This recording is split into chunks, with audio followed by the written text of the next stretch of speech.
नमस्कार, म मनोज दाहाल। तपाईँ विभिन्न कार्यक्रमहरूमा भाषण गर्न जाँदै गर्दाखेरि त्यो भाषणको सन्दर्भसँग कतिको जागरुक हुनुहुन्छ अथवा तपाईँले त्यो भाषणको सन्दर्भलाई कतिको ख्याल गर्नुहुन्छ। पक्कै पनि यदि तपाईँ भाषण गर्नको लागि अगाडि जाँदै हुनुहुन्छ भने तपाईँले केही कुराको ख्याल गरेर मात्रै अगाडि जानुपर्ने हुन्छ। यदि तपाईँसँग कन्फिडेन्स छ भनेदेखि त्यो विषयसँग म आफ्नो कुरा व्यक्त गर्न सक्छु भन्ने लाग्छ भनेदेखि तपाईँले एक दुईवटा कुराहरू ख्याल गरेर अगाडि जानुभयो भने तपाईँले प्रस्तुत गर्ने भाषण एकदमै मजाको हुन्छ र सुन्नेलाई पनि मजा आउँछ र तपाईँ प्रस्तुत गर्ने मान्छेलाई पनि मजा आउँछ। आउनुहोस् लागौँ आज भाषणकर्ताले जान्नै पर्ने तीनवटा महत्त्वपूर्ण कुराहरूको विषयमा तपाईँलाई म जानकारी गराउँदैछु। सबैभन्दा फर्स्टमा त भाषणको सन्दर्भ तपाईँले बुझ्नु जरुरी छ। भन्नुको मतलब तपाईँ कस्तो कार्यक्रममा जानु भएको छ, त्यो कार्यक्रम केसँग सम्बन्धित कार्यक्रम हो र अब तपाईँले त्यहाँ गएर प्रस्तुत गर्दै गर्दाखेरि कस्तो विषय प्रस्तुत गर्ने। तपाईँ त विभिन्न कार्यक्रमहरूमा जाँदै गर्दा एउटा व्यक्तिले फरक फरक कार्यक्रममा जाँदा फरक फरक विषयवस्तुका कुराहरू व्यक्त गर्नुपर्ने हुन सक्छ। हो, त्यही अनुसारको विषयवस्तुको ज्ञान पनि हामीलाई हुन जरुरी हुन्छ। तपाईँले एउटा कुनै कार्यक्रममा गइसके पछाडि त्यो भाषणको सन्दर्भ के हो र त्यो सँगसँगै त्यो तपाईँले राख्न खोजेको विषयवस्तुको ज्ञान छ कि छैन त्यो चाहिँ महत्त्वपूर्ण हुन्छ। भनिसकेपछि तपाईँले सबैभन्दा फर्स्टमा तपाईँले प्रस्तुत गर्न खोजेको कुरा के हो त, के विषयसँग तपाईँले आफ्नो कुरा व्यक्त गर्दै हुनुहुन्छ, कुन कार्यक्रममा हुनुहुन्छ, फेरि त्यो कार्यक्रमसँग मिल्दो विषय पनि तपाईँले प्रस्तुत गर्नु पर्यो। हो, त्यो कुरालाई ख्याल गर्नुपर्छ। भनेपछि तपाईँले भाषण गर्दै गर्दाखेरि त्यो कार्यक्रम के हो र त्यो कार्यक्रममा गएर कार्यक्रम अनुसारको त्यो भाषणको सन्दर्भ के हो र त्योसँग तपाईँको विषयवस्तुको ज्ञान कति छ, यो दुईटा कुरालाई एकदमै ख्याल गर्नुपर्छ र भाषणको सन्दर्भ र विषयवस्तुको ज्ञान हुन एकदमै महत्त्वपूर्ण कुरा हुन्छ। अनि अर्को, यो एउटा पहिलो कुरा भयो, भाषणको सन्दर्भ र विषयवस्तुको ज्ञान तपाईँलाई भाषण गर्नु पूर्व एकदमै महत्त्वपूर्ण हुन्छ, जानकारी हुन आवश्यक छ। त्यो सँगसँगै अर्को महत्त्वपूर्ण कुरा के हो त भन्दा कार्यक्रमको उद्देश्य। त्यो कार्यक्रम किन आयोजना गरिएको छ, त्यो कार्यक्रम आयोजना गर्नुको उद्देश्य के हो।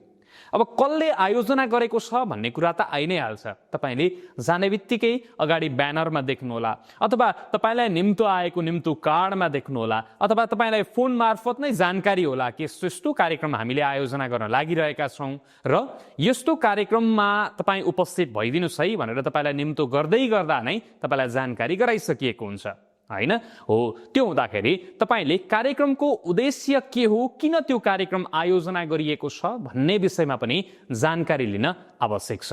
त्यो भयो भने मात्रै अथवा तपाईँले कार्यक्रमको उद्देश्य थाहा पाउनु भयो भने मात्रै, उद्देश्यका बारेमा जानकारी प्राप्त भयो भने मात्रै तपाईँले आफूले भन्न खोजेको कुरा व्यक्त गर्न सक्नुहुन्छ।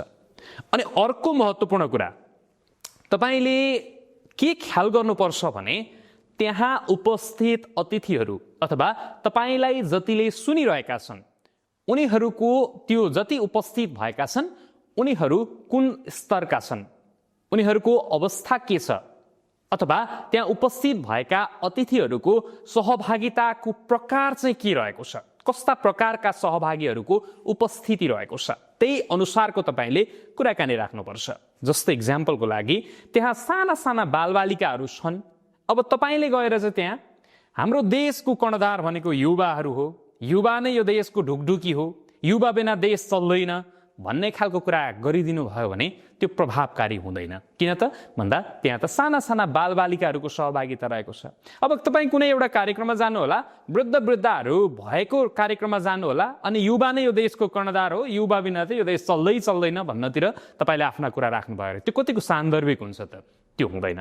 तपाईँले त्यहाँ तपाईँलाई सुनिरहेका सहभागीहरू कस्तो प्रकारका छन्, कुन स्तरका छन्, केमा इन्ट्रेस्ट राख्ने खालका छन्, त्यो कुरा तपाईँले पहिले नै अध्ययन गर्नुपर्दछ र त्यही अनुसारका कुराहरू तपाईँले प्रस्तुत गर्नु महत्त्वपूर्ण कुरा हुन्छ। भनेको मैले आज तपाईँलाई तीनवटा कुरा प्रस्तुत गरेको छु कि भाषण गर्नु पूर्व तपाईँले जान्नै पर्ने तीनवटा कुरा के हुन् त भन्दा भाषणको सन्दर्भ र विषयवस्तुको ज्ञान, कार्यक्रमको उद्देश्य र सहभागीको प्रकार, कस्ता खालका सहभागीहरूको त्यहाँ उपस्थिति छ, यो कुराहरूका बारेमा जानकारी लिएर तपाईँले आफूले राख्न खोजेको कुरा व्यक्त गर्नुभयो भनेदेखि तपाईँले प्रस्तुत गरेको कुरा एकदमै महत्त्वपूर्ण हुनेछ र प्रभावकारी हुनेछ। पक्कै पनि यस्तै विषयहरूसँग जानकारी लिन चाहनुहुन्छ भनेदेखि हाम्रो च्यानललाई सब्स्क्राइब गर्नुहोला। हामी भाषणसँग अनि पब्लिक स्पिकिङसँग जोडिएका यस्तै सामग्रीहरू तपाईँका लागि प्रस्तुत गर्दै जाने नै छौँ। फेरि पनि अर्को भिडियोमा तपाईँसँग भेट हुने बाचा सहित बिदा हुन्छु। नमस्कार।